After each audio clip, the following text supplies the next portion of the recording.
पहा विद्यार्थी मित्रांनो, आपण गेल्या सत्रामध्ये आपण काय पाहिलं होतं? पाठ ऋतू निर्मिती भाग 1 पाहिला होता. काय पाहिला होता?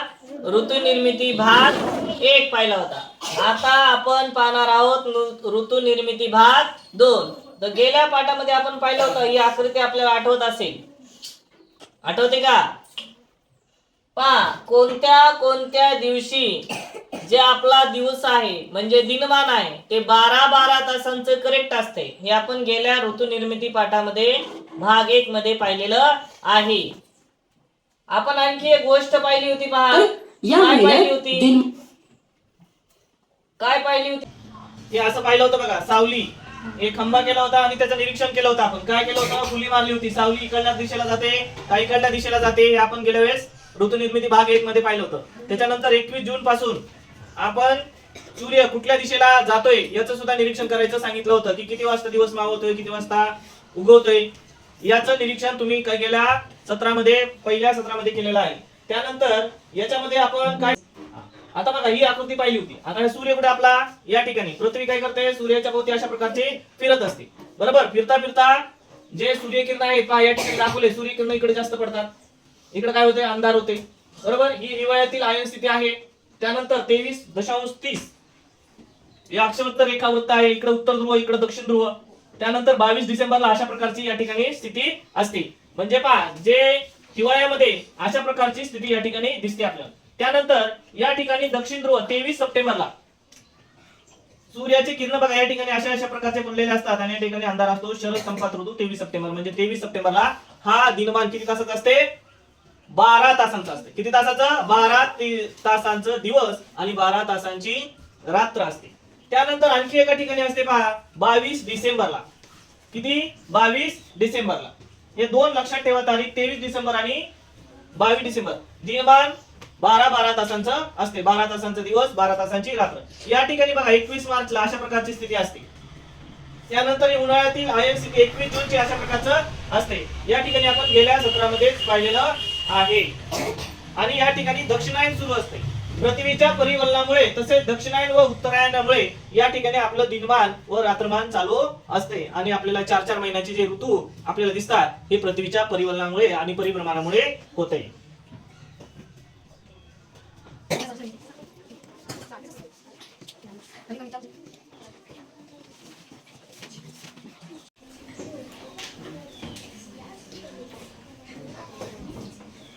त्यानंतर आपण गेल्या याच्यामध्ये आणखी काय पाहिलेले की दिनमानामध्ये होणारे जे बदल आहेत, कशामध्ये? दिनमानात होणारे बदल, सूर्योदयाच्या स्थानामुळे होणारे बदल याची आपण काय करणार आहोत? या पाठामध्ये माहिती घेणार आहोत. दिनमानामध्ये होणारा बदल आणि सूर्योदयाच्या स्थानामध्ये होणारे बदल कशामुळे होतात या पाठामध्ये आपण याची माहिती घेणार आहोत. ते माहितीची पाठ घेताना सगळ्यात महत्वाचं सुरुवातीला आपण काय पाहणार आहोत रे?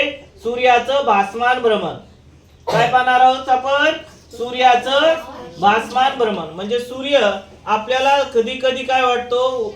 उत्तरेकडे गेल्यासारखा वाटतो आणि कधी वाटतो आपल्याला दक्षिणेकडे गेलेला वाटतो. हे कशामुळे वाटते?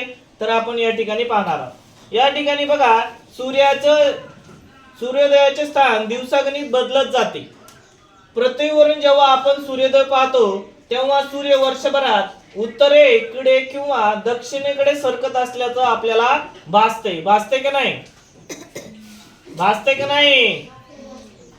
तुम्ही जर निरीक्षण केलं तर तुम्हाला काय होतंय? ते दिसून येते. पहा विज्ञानामध्ये देखील आपल्याला भासमान भ्रमणाचा अभ्यास करत आहोत.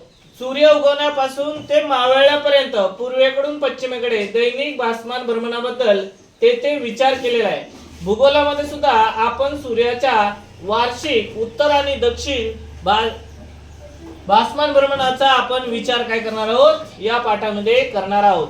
या दोन्ही घटनांमध्ये जर सूर्य सरकत असल्याचे वाटत असेल तर तो केवळ आपल्याला काय असतो? भास असतो. सूर्य त्या ठिकाणीच असतो. आपण पृथ्वी काय होते? फिरत असते. पृथ्वी फिरत असल्यामुळे आपल्याला काय होते? आपल्याला वाटतंय की सूर्य सुद्धा काय व्हायला लागलाय? फिरायला लागलेला आहे.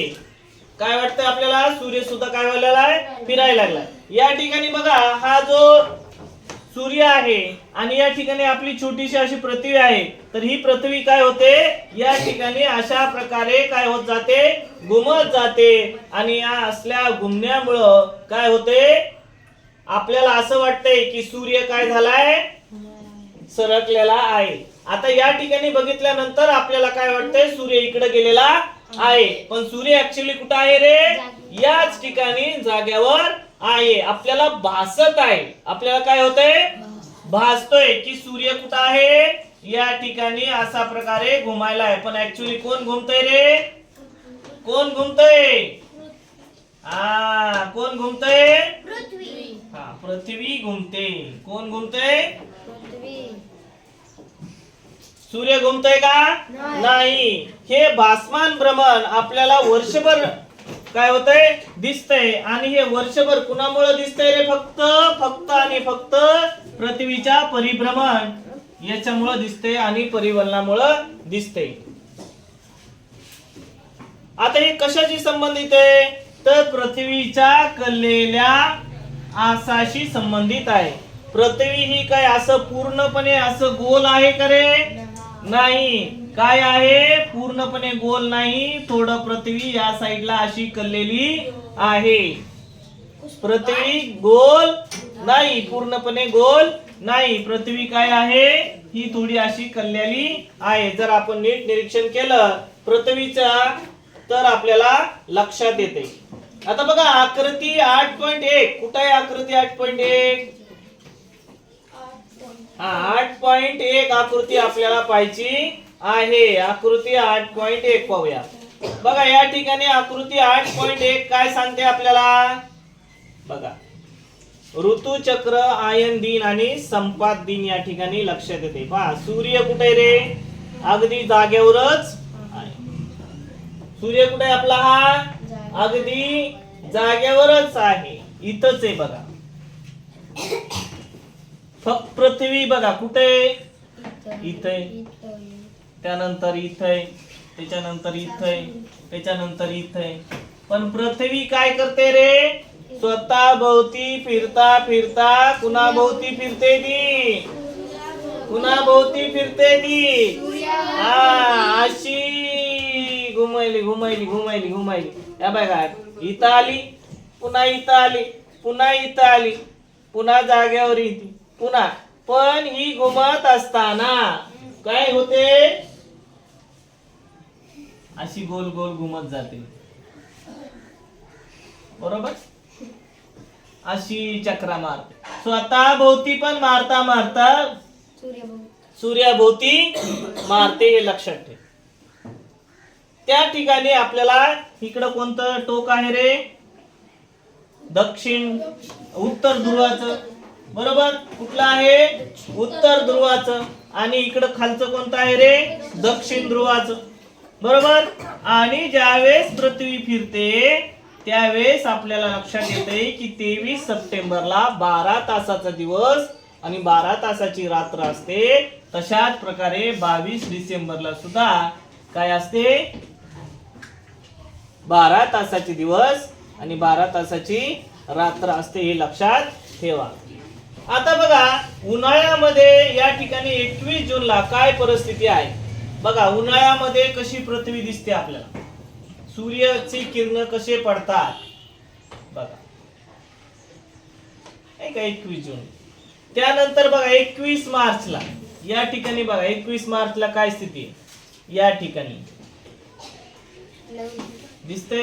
एवढाच भाग बघा कसला आहे आणि एवढा भाग उजेडात दिसायला आहे, बरोबर की नाही. आता आपल्या सध्या बघा उन्हाळा सुरू झालेला आहे, उन्हाळा सुरू झालाय. जो दिवस किती वाजता मावळायचा, 6 वाजता मावळायचा, अंधार व्हायचा. आता किती वाजता होऊ लागलेला आहे, 6:30, पावणे 7, 7 पर्यंत चाललेला आहे. 7 पर्यंत उजेड आहे, म्हणजे दिवस कसा चाललाय, मोठा होत चाललेला आहे. दिवस काय होत चाललेला आहे, मोठा होत चाललेला आहे. बघा इकडं दिवसाचं चिन्ह दिसतं या ठिकाणी, बघा इकडं, हे बघा सूर्याचे किरण दिसतायत की नाही. रात्र छोटी आहे, दिवस मोठा आहे. पुन्हा इकडं इकडं इकडं सरकत आले की रात्र मोठी, दिवस छोटा. इकडे बघा, रात्र मोठी, हिवाळ्यामध्ये रात्र कशी असते, मोठी असते, दिवस छोटा असतो. पुन्हा इकडे 22 डिसेंबरला 12 तासाची रात्र, 12 तासाचा दिवस संपल्यानंतर हळूहळू हळू इकडे गेलं की काय सुरू होतंय, ह्याला काय म्हणतात, संपात दिन, ऋतुचक्र. काय म्हणतात, लक्षात आलं? हा,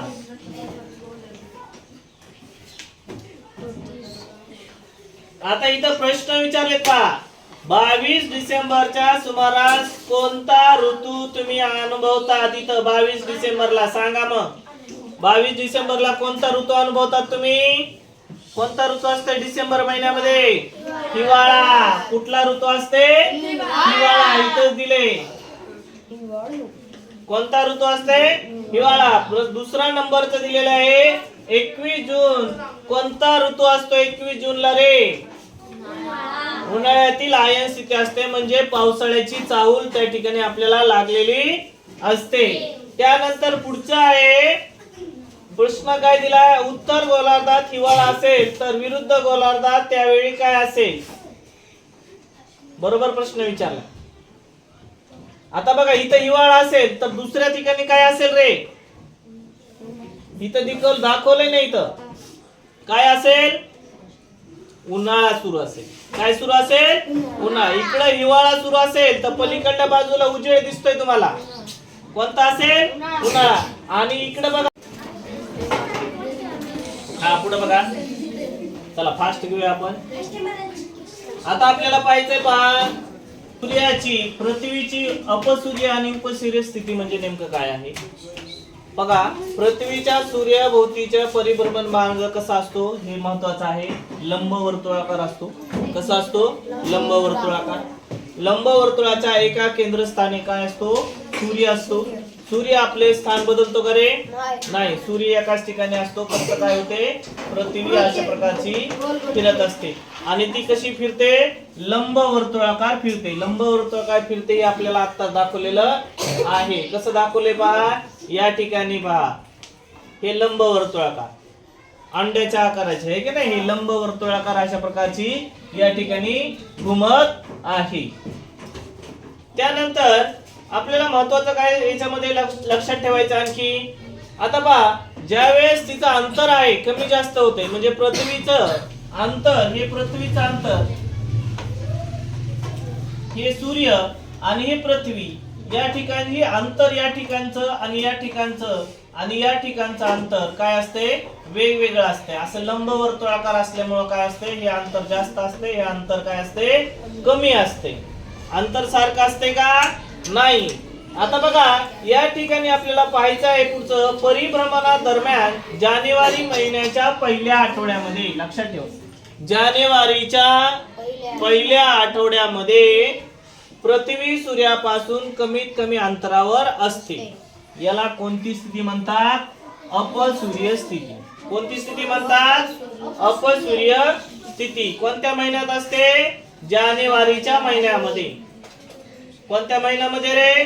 जानेवारी. इकडे बघा, डिसेंबर आणि या ठिकाणी इथं जानेवारी महिना सुरू होईल. आणि ह्या जानेवारीच्या महिन्यामध्ये या ठिकाणी सूर्य आणि पृथ्वी याच्यातलं अंतर खूप कमी असते. कोणत्या महिन्यामध्ये? लक्षात ठेवा, जानेवारीच्या महिन्यामध्ये अंतर खूप कमी असते. कोणती स्थिती म्हणतात रे? उपसूर्य स्थिती म्हणतात. आणि दुसऱ्या त्याच्या उलट लक्षात ठेवा, त्याच्या उलट काय आहे? त्या उलट उपच्या काय आहे? अप. आता अप म्हणजे नेमकं काय आहे? अपसूर्य स्थिती म्हणजे काय? जुलैच्या पहिल्या आठवड्यात, लक्षात ठेवा, कुणाच्या? जुलैच्या पहिल्या आठवड्यामध्ये पृथ्वी सूर्यापासून जास्तीत जास्त अंतरावर असते. त्या स्थितीला अपसूर्य म्हणतात. अप म्हणजे जास्त. अप म्हणजे काय आहे?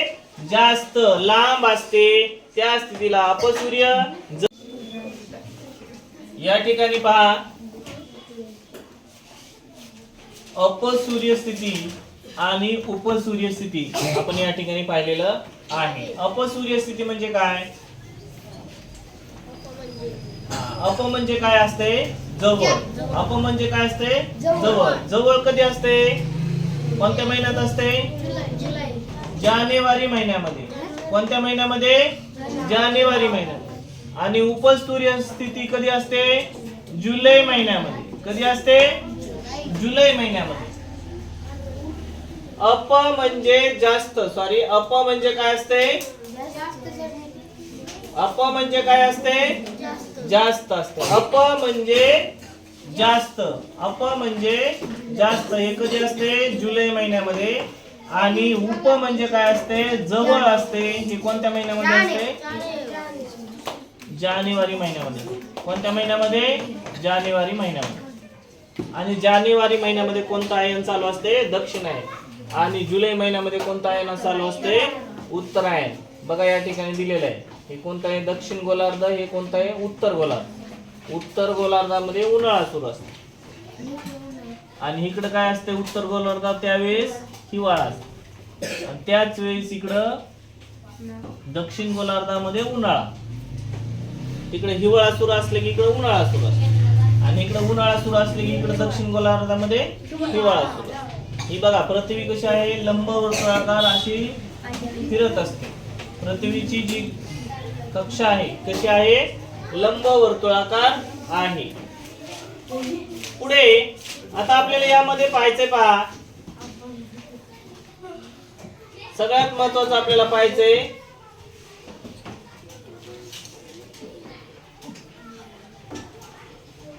हे काय वाचाय? सूर्य व पृथ्वीच्या गुरुत्वीय बलामुळे परिभ्रमण कक्षेवरील वेग अपसूर्य स्थितीमध्ये कमी होतो आणि उपसूर्य स्थितीमध्ये वाढतो. हे एक लक्षात ठेवा. पृथ्वीच्या कोणते बल आहेत? गुरुत्वीय बल. कोणते बल? गुरुत्वीय बल. ज्यावेळेस पृथ्वी जवळ असेल त्यावेळेस गुरुत्वीय बल काय असेल रे? वाढलेला असेल. हे दोन्ही बल काय असते? वाढते. ज्यावेळेस या ठिकाणी लांब असते त्यावेळेस काय होईल? गुरुत्वीय बल कमी होईल. आणि जवळ असल्यावर काय होते? वाढते. हे लक्षात ठेवा. या दोन्ही स्थितीमधील अंतरामध्ये फारसा फरक नसल्याने पृथ्वीच्या हवामानावर त्याचा फरक जाणवत नाही. म्हणजे पृथ्वीवर त्याचा काहीही परिणाम होत नाही. हे लक्षात ठेवा. त्यानंतर पुढचा आहे परिभ्रमण कक्षेमध्ये वर्षातून 2 दिवस विषुववृत्तावर सूर्याचे किरण लंबरूप पडतात. काय होतं? सूर्याचे किरण कसे पडतात? लंबरूप पडत असतात. 21 मार्च आणि